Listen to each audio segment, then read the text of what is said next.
I was born into a family of artists. My father, John Ward, was a successful portrait painter who worked for Vogue when young. Here he is with my mother in their Chelsea studio in the early 1950s.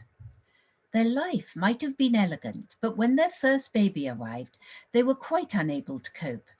My mother ended up in a council mother and baby unit, which she always said was the best possible start to parenthood. By the time I was born 5 years later, life was more organised, and we lived in a rambling old farmhouse in a valley in the Kentish Downs. The heating was minimal, but the landscape magical, and up to the age of 18, I rarely left the valley, except for family holidays in France and Wales. We became a family of 6 children, with nanny, gardener, cleaner, and my father's bachelor painter friends, all part of our extended household. Art did not feature much in our childhood. Painting was not encouraged, and I'm not sure we had access to anything to paint or draw with. Life revolved around music, my mother's passion, and it was only when, at the age of 16, my parents were summoned to see my headmistress, as she thought the school would be better off without me, that a deal was struck. If I did Art A-level, I could stay. It seemed ridiculous to me, but the idea of leaving school seemed even more alarming. So my father, a great fan of Ruskin, said he would teach me, and our textbook was to be Ruskin's Elements of Drawing. I don't know if anyone else has tried to learn to draw via Ruskin, but even my father, lover of Ruskin as he was, couldn't put up with his exercises for long. He decided to create his own art course, and this went much better. And when he had had enough of me, I was sent off to learn with his friends. I became hooked. But then the end of my school days loomed, and what would I do? Extraordinarily then, in the Kent I knew during the mid-1970s, there was not much equality of the sexes.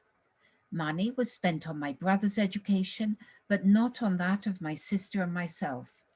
And as for a career, my father thought I could stay and paint with him in his studio, and definitely not go to art school, where people got ideas. And really, what more could I want? However, for me at 18, virtually anything could have been better.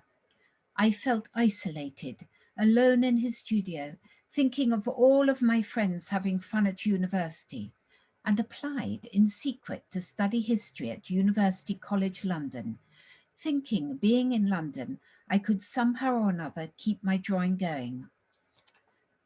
And this strategy worked after a fashion. While supposedly studying history and sharing a flat with my painter friend Julia Sorrell, I went as guest student to the Royal Academy schools, toiling away at life drawing, which I was never any good at. Luckily, the year after I left university, I got a picture into the Royal Academy summer show, which brought commissions, choice of London galleries, and the beginning of a career. So I began a painter's life, much in the mould of the one I had always known. I painted portraits, interiors, and gardens, as well as designing book jackets, all of this in watercolour, which I loved. I became a lifelong friend of John Mote, whose book cover I illustrated. He was very involved in the early Green movement and co-founded the Arvin Foundation for Creative Writing. Later, when I began to run projects, he was an invaluable source of practical knowledge and wisdom. To the right is an illustration from the Book of Hours by poet Sue Stewart that was made into a hand-bound book by Brother Flora Ginn. I recorded the good things of life. Here's my mother's goose, which I painted after it had been tranquilized following a visit to the vet. The doorway on the right was a commission from a woman who employed me to paint all 3 of her country houses, including going to the Highlands to draw her privet hedges, which she was proud of growing so far north. Even when not commissioned, I was drawn to secluded places where the outer world was invisible and ugliness barred from sight. I painted a number of unmade beds, and this was my bed in my cousin's house in New England. The problem was, while painting the watercolour, I could not actually sleep in the bed for fear of never being able to paint the scrumpled sheets. So late at night, I had to tiptoe into another bedroom, hoping all the while my cousin would not notice. My high-heeled shoes made for enjoyable drawing and the topic of much conversation. I was painting the idyls that money could buy. I did not do this solely to earn a living. I did it because I loved these places. And I still love houses set in their own grounds. I work at home in my studio in a walled garden where I see only trees behind the walls. The sheds of the mass-produced turkey farm and the nearby gravel pits are hidden from view. Here are some of the invitations to the 8 solo exhibitions I held over 18 years. I think of watercolors like pack animals best painted and hung in groups, or like the sound of a violin, while the richness of oil painting is an entire orchestra. Watercolor's immediacy and lack of perfection is, in its fragility, close to the feeling of being alive. As time went by, the exhibitions became problematic. If I just continued producing the same kind of pictures, I was unhappy. If I tried anything new, the galleries were unhappy.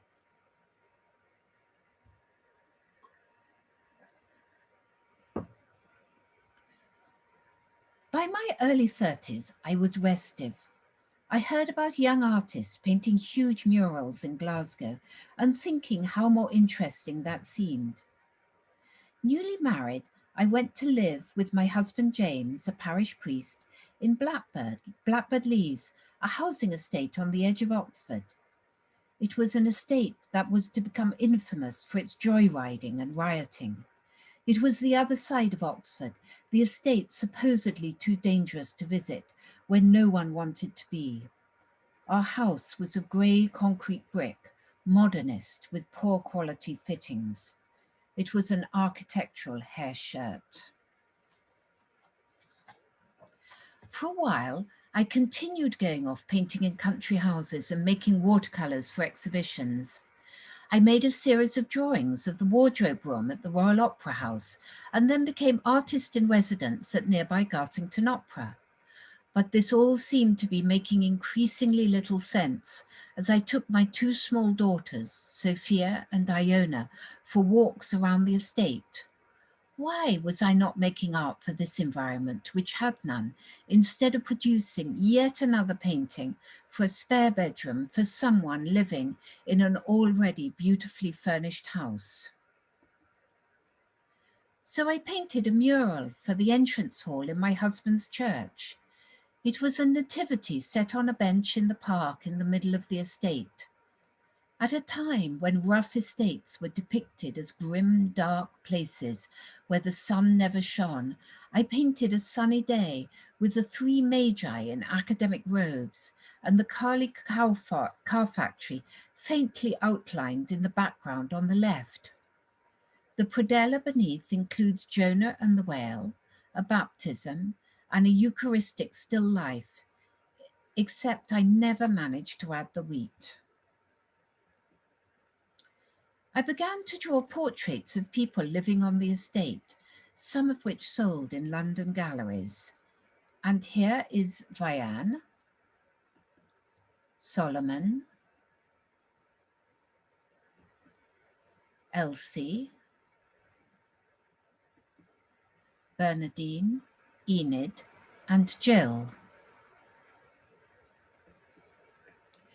The charity Tear Fund invited me to go to Cochabamba in Bolivia to draw in a day centre for street girls and in the markets where babies were left lying on cloths on the ground while their mothers worked. Here are girls washing their clothes, And beneath the market scene, girls are delicing each other, a happy afternoon activity. Back in Oxford, I also drew rapid portrait sketches in the Gatehouse, a drop-in centre for the homeless. Many of the people I drew there were pleased to be drawn and talked about their lives. We provided drawing materials so anyone could join in. Every evening, a little group of drawers would be formed. A fundraising exhibition was mounted, which made quite a bit of money for the centre. Drawing people, unaided by photography, is something I have done throughout my life. A portrait from life has not the certainty of photography. People change, life changes, circumstances change. Drawing someone over time catches something of the hesitancy and unknown that accompany human relationships.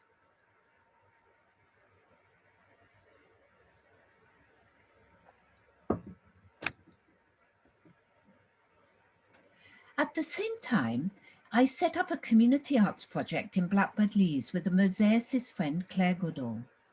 Together, we got hold of some funding and set about making mosaics to go around the estate. We were offered the help of 3 unemployed people. I sighed at this offer, thinking how much it would slow us up. I could not have been more wrong. I don't think I've ever encountered such keenness, industry, or happiness in work. I was transfixed by their dedication. Halfway through this project, I started trying to find some other way to keep these amazing trainees going, but in vain. When the project ended, they all returned to their former lives.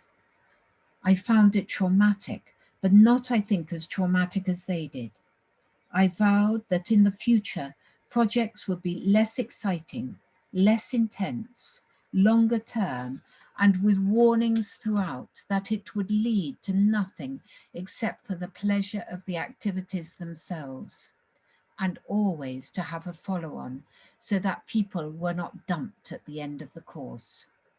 And since then, this is roughly how all my projects have been run.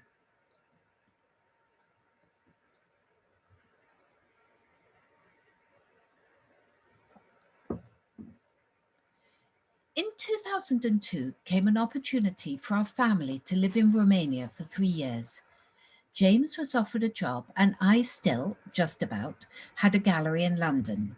So full of optimism that somehow or another I'd earn money as a painter, we moved to Bucharest. Luckily, my optimism proved founded as I was headhunted from a church fundraising exhibition by a wealthy American, Alexander Hergin, living in Bucharest.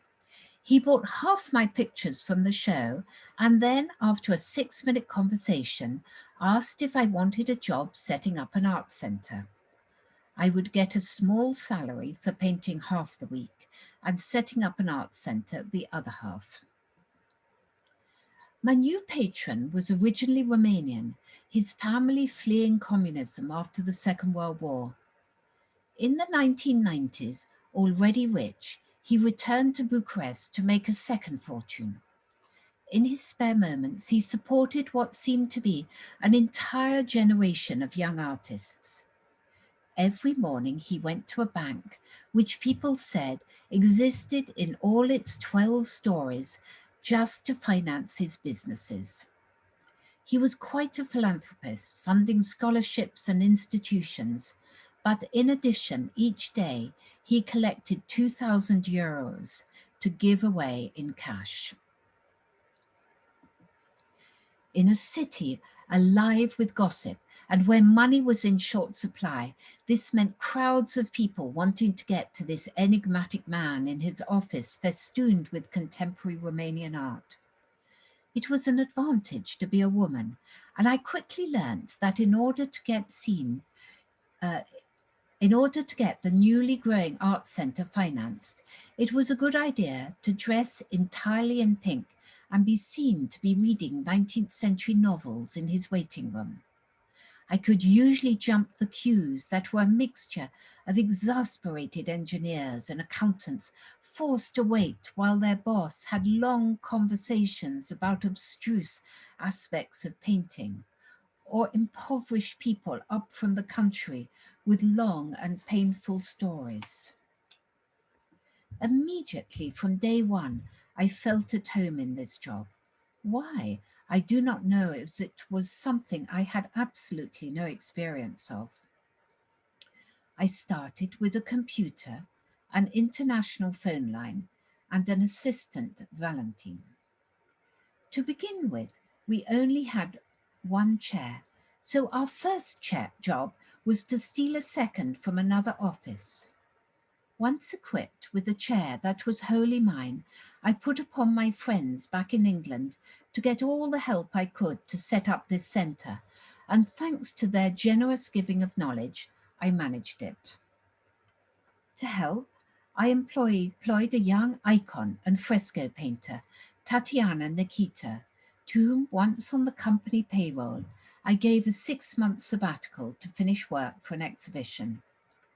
Luckily, I got away with this, and she later became invaluable in setting up a website and managing, with an air of total authority, all our IT, about which I knew nothing. The gallery openings were packed with fashionable, clever, well-educated young artists, and every now and then we sold a picture or sculpture. Selling, though, was not the point. It was a gallery to support young artists in the early stages of their careers, helping with their first shows and in understanding the demands of non-communist art worlds in Europe and the US, where they would probably have to travel in order to earn a living. Besides exhibitions, we organized public art commissions, an education program, and we invited young overseas artists to share our space. Our artists were quick learners, part of a generation of Romanian artists who since then have developed successful careers around the world. Irina Boter is now Chicago-based, while Anka has managed to stay in Romania while exhibiting throughout Europe. They were both brave, determined women, prepared to go wherever necessary to further their careers as artists. I remember their lively, companionable enthusiasm as we organized exhibitions of their work. After 2 years, I began to train a young Romanian painter, Irina Abaza, to take over my job. She was far better than me at running the center, eloquent in her passionate belief in the need for the arts in Romania. And she ran the gallery till 2018, juggling this with a career as artist. Before I left the Art Centre, a foundation was set up so that she did not have to dress in pink in order to get her projects funded.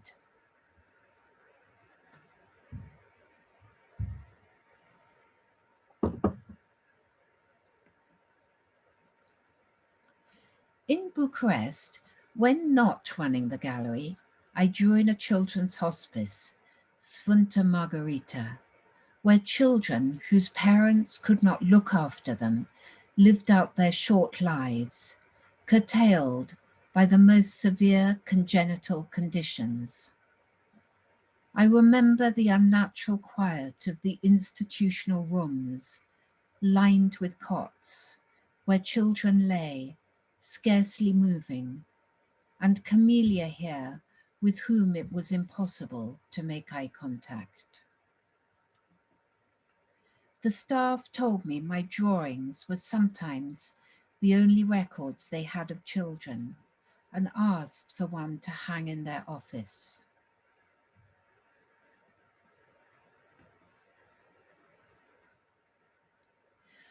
Outside Bucharest, I became aware how few opportunities there were in rural Romania for any kind of work, let alone a career in the arts. I had a commission to make an exhibition about the remote Saxon village of Muhlenkopf in Transylvania. When I arrived in 2002, a way of life was passing. People were eking out a living through subsistence farming. Horses and carts dominated the streets, and cows processed daily between homes and pastures. In the heat of the afternoon, few people ventured out. But in the evening, the streets teemed with children and grown-ups about their business or enjoying a passeggiata in a community when everyone was known. My Romanian never progressed beyond basic, so I could not easily draw portraits. But I could draw people as they worked or walked around the village. Here we see studies of old women who were a striking feature of the village, working on the land far into old age.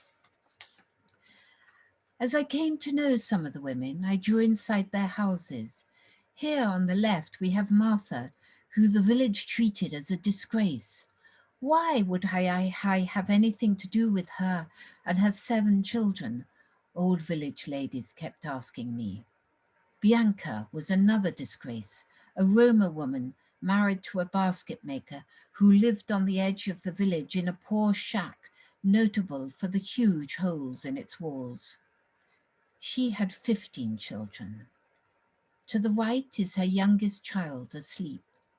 As most of the village were not talking to them, I think they were happy with the company of a foreign painter, unaware of their misdemeanors. Maria was quite a different kettle of fish. I drew her while I stayed for several weeks in one of her 2 houses. She had 9 children, plus fostering difficult boys from Germany.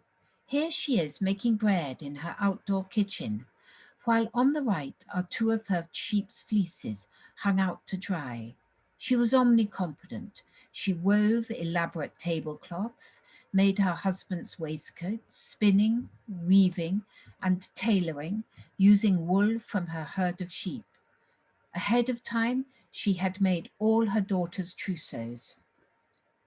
She grew vast quantities of vegetables, which she bottled, made bread in batches of 12 enormous loaves, and in her spare time helped with the church.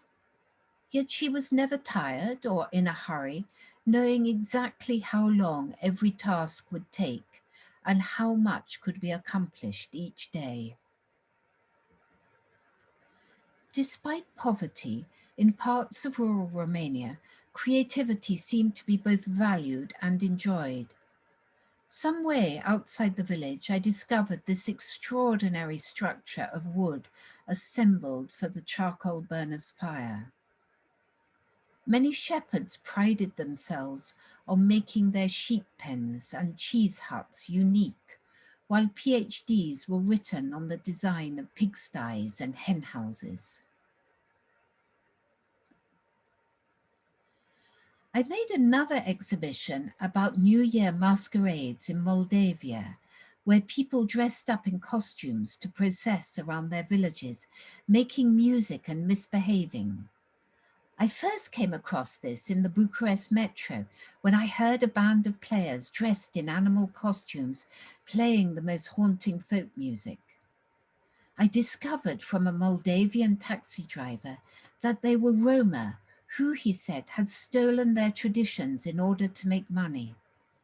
It was an ancient pre-Christian tradition, he explained, which involved chasing the evil spirits out of the village each New Year.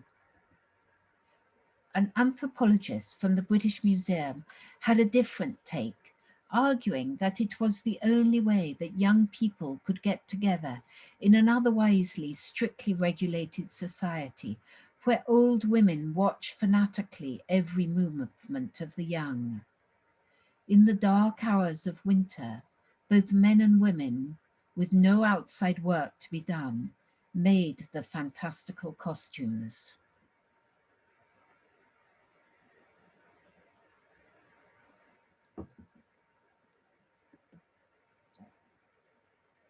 In the 1990s, the director of the Ethnographic Peasant Museum in Bucharest, Oria Bernia, a well-known painter and not a museum man, had overseen a redesign of the whole museum.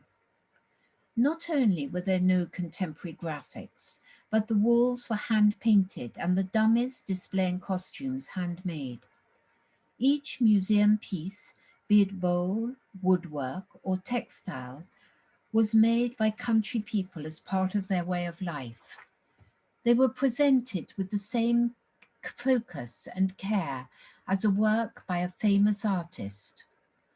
Honoring these anonymous makers was the purpose of the museum.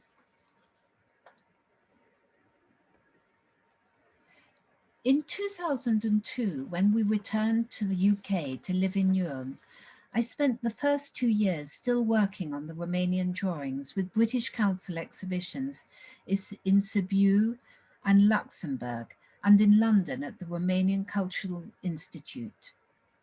But I think Aurea Bernia's museum ethos was the most lasting legacy of Romania, becoming the guiding principle of East London Textile Arts, the participatory textile project I set up in 2007.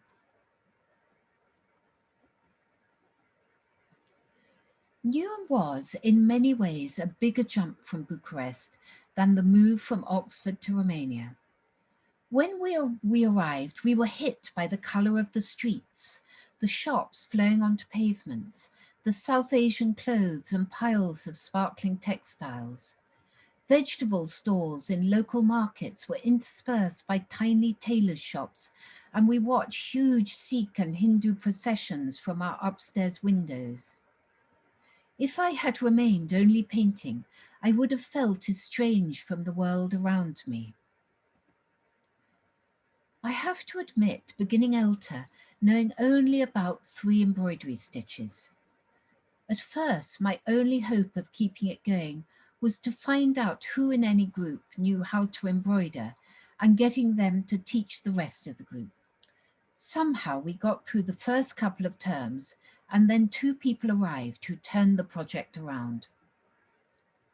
One was Brother Sonia Tatiat, who had worked with textiles all her life and who became lead textile artist, leaving me the fundraising, managing, and digital side of the project. The second was Lorna Lambert, who, having taken early retirement to pursue her interest in crafts for about 3 years, gave all her time, energy, and focus to the project, introducing practices that became part of Elta's DNA. She carefully photographed the embroideries and assembled the digital images into patterns on her little computer to make cards and decorated papers. Here is one of her designs. When she left Newham to go and live in the country, I took over what she had started. And we are now very happy to say, after some years away, Lorna is back with us once more. Elta soon expanded to running classes 5 days a week, working with women from diverse communities. It developed a speciality of working with adults with learning disabilities, thanks to my daughter Sophia, brother Rachel Matthews, and visiting artist Mary Spiro. As an artist, I think in terms of exhibitions, so Elta's had many of these both in Newham and further afield.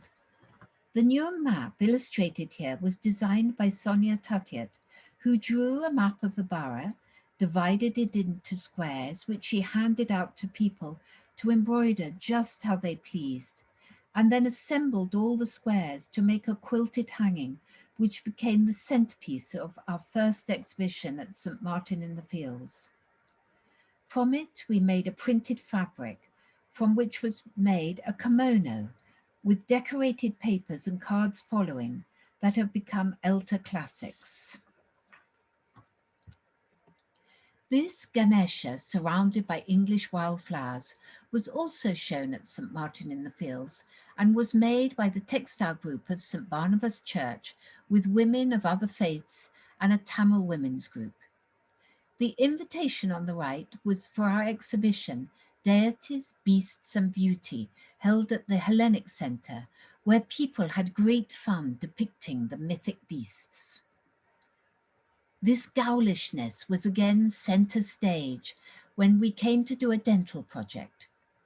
It began one evening when a stranger knocked at our door who turned out to be a dentist, fed up with the terrible state of people's teeth, thinking they might learn better how to look after them by embroidering textiles about oral health. And so we set about getting funding and making a project.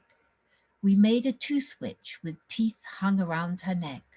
Sonia organized the making of bad teeth, while Rachel made good teeth, and I designed this invitation and a little oral health booklet which was distributed to schools, hospitals, and dental surgeries.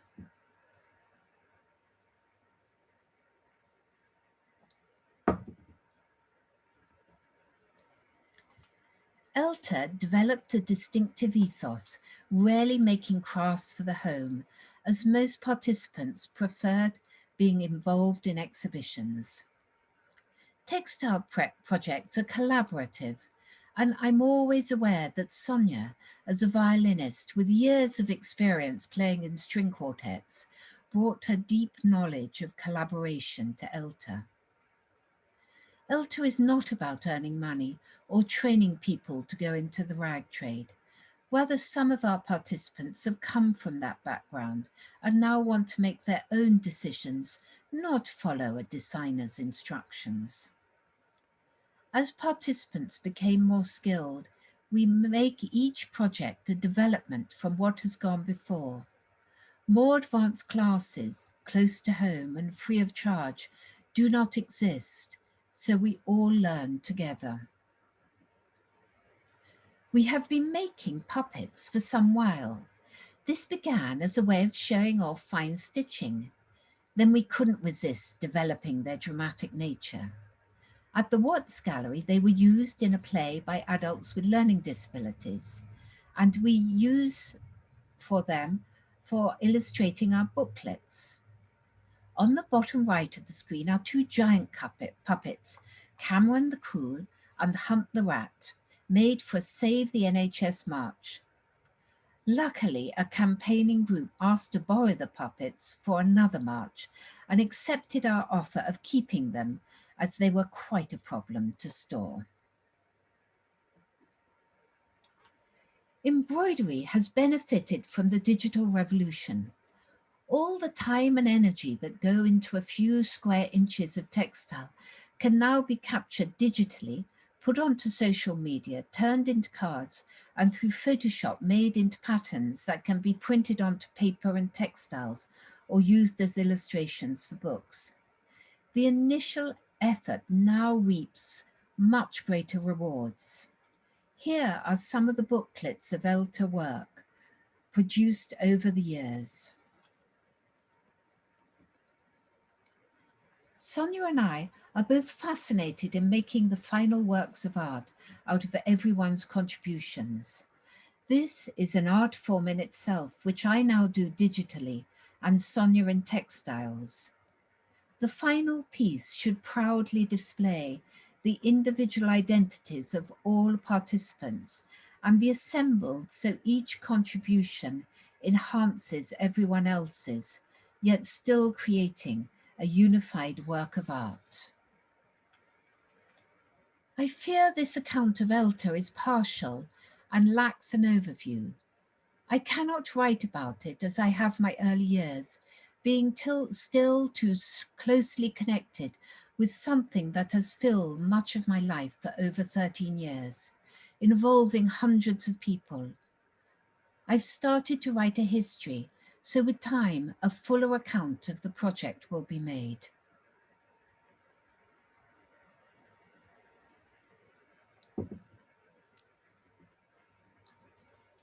Keeping Elta small meant I had time to do some things I had been wanting to do for ages. One was exploring mischief in drawing. The other was commenting on the impact of austerity on poorer communities. I invented the Centre for Economic Creativity in the Arts, and a series of satirical booklets was born. It was the best possible antidote to writing reports and filling in grant applications. Brother Rachel Matthews' Prick Your Finger Haberdashery Cum Gallery in Bethnal Green was the perfect setting for the centre's first exhibition, accompanying the Algorithm Isles, an art lover's guide to tax havens. It was a series of work about the 2008 financial crash, with work also by Rachel, Sonia, and brother Fleur Oakes.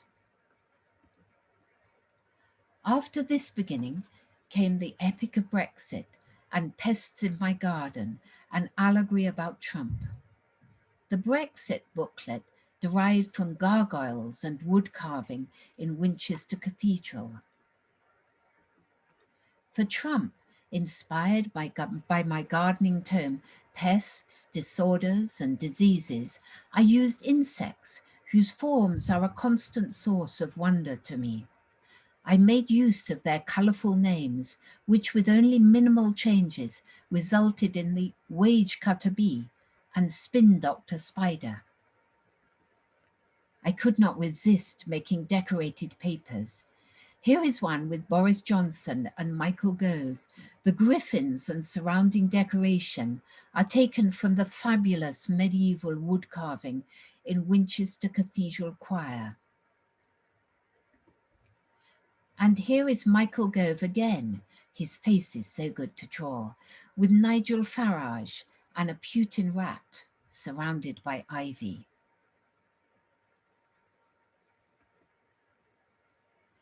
Since moving to a village in North Norfolk 3 years ago, another way of working had to be found. I answered a call from the local Green Party for creative projects, and this resulted in an exhibition about climate change in Norwich, for which I drew on the huge amount learnt from Elta, mixing textiles, puppets, words, and film with drawings. I worked closely with the Green Party to ensure their messages were accurately communicated, and it quite changed the way I looked at the world. It encouraged me to return to botany, an interest of mine when a child. The work is complex and ongoing, so I've just showed you a few images from this exhibition.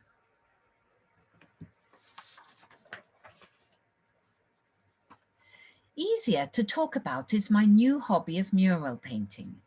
It began when we went on holiday to stay with a friend who had just moved to the west coast of Scotland. He commissioned me to paint a mural in his upstairs corridor, explaining that having spent his first years in Australia, much as he loved Scotland, first thing in the morning, he would love to wake to a sight of sunnier climes. He wanted walls of parrots and an Australian landscape. What began as work turned into annual mural painting trips with seemingly unlimited wine, conversation, and scrumptious cooking not cooked by me. I loved painting the parrots, but could not get the landscape, which increasingly I could not see why he wanted with the wonderful scenery all around. Gradually, the Australian character became more and more Scottish as I came back from my walking trips with the memories of the colour of the hills and lochs in my head, and with no sympathy with his need for Australia. Luckily, I think I am forgiven, and he feels parrots in his Scottish hills are enough to remind him of a sunnier world. This job left me loving the idea of filling walls with birds. So when we moved to our house 3 years ago, I began painting our bathroom with birds from the nearby Norfolk marshes. And here are some pictures. Above the basin, around the towel rails, above the loo and the bath, and low down on the walls. But it is designed so that the best view is from the bath, and from about now in the year, When I have a bath in the morning, birds join me, looking in and singing just outside the window, and it becomes the nicest possible bath. I leave you with these studies for the exhibition at the Bird Sanctuary at Clay next the sea that is planned for a post-COVID world.